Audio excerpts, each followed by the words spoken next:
নমস্কাৰ বন্ধু বান্ধৱীসকল, স্বাগতম জনাইছোঁ মোৰ অন্য এটা নতুন ভিডিঅ'লৈ। আজি আমি এই ভিডিঅ'টোৰ জৰিয়তে কথা পাতিম অগ্নিগড়ৰ বিষয়ে। যদিহে ভিডিঅ'টো চাই ভাল লাগে তেনেহ'লে লাইক, কমেণ্ট, শ্বেয়াৰ আৰু ছাবস্ক্ৰাইব কৰিবলৈ নাপাহৰিব। আহক তেনেহ'লে আজিৰ ভিডিঅ'টো আৰম্ভ কৰোঁ। অগ্নিগড় হৈছে তেজপুৰ চহৰৰ ব্ৰহ্মপুত্ৰৰ পাৰত অৱস্থিত ঐতিহাসিক গড়। এই গড়টো তেজপুৰৰ বান ৰজাই নিৰ্মাণ কৰিছিল। শত্ৰুৰ পৰা নগৰখন সুৰক্ষিত কৰি ৰাখিবলৈ বানাসুৰে সমগ্ৰ নগৰখনকে অগ্নিৰে বিৰি থৈছিল বুলি কালিকা পুৰাণত উল্লেখ আছে।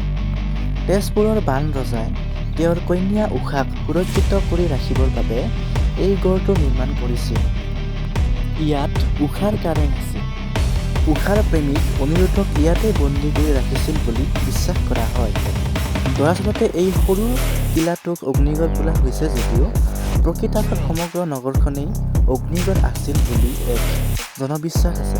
তদুপৰি অনিৰুদ্ধক উদ্ধাৰ কৰিবলৈ শ্ৰীকৃষ্ণ সসৈন্য যুদ্ধ যাত্ৰা কৰি আহি শোণিতপুৰত প্ৰৱেশ কৰি বানৰ নগৰৰ চাৰিওদিশে অগ্নিগড় বেৰ দেখি বিস্ময় মানিছিল আৰু নগৰত প্ৰৱেশ কৰাৰ কোনো ছিদ্ৰ নেদেখি অৱশেষত গৰুৰ দ্বাৰা অগ্নি নিৰূপণ কৰিহে নগৰত প্ৰৱেশ কৰিছিল। এই তথ্যৰ দ্বাৰা প্ৰমাণ কৰিব পাৰি যে বান ৰজাৰ নগৰখনেই অগ্নিগড়। অগ্নিগড়ৰ বৰ্তমানৰ অৱস্থান।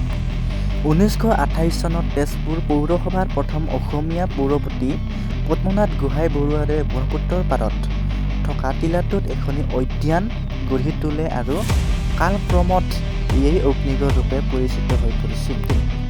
2001 চনৰ জানুৱাৰী মাহৰ পৰা ইয়াক নতুন ৰূপত সজাই পৰাই জাতিষ্কাৰ কৰি তোলা হৈছে। ইয়াত নিৰ্মাণ কৰা মূৰ্তিসমূহত হৰিহৰ যুদ্ধ ফুটাই তোলা হৈছে।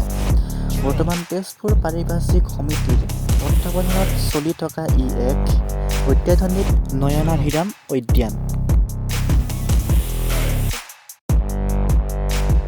বন্ধু বান্ধৱীসকল, আজিৰ ভিডিঅ'টো ইমানেই আছিল। যদিহে ভিডিঅ'টো চাই ভাল লাগে তেনেহ'লে লাইক, কমেণ্ট, শ্বেয়াৰ আৰু ছাবস্ক্ৰাইব কৰিবলৈ নাপাহৰিব আৰু লগতে কাষতে থকা বেল আইকনটো বজাই ৰাখিব। ধন্যবাদ।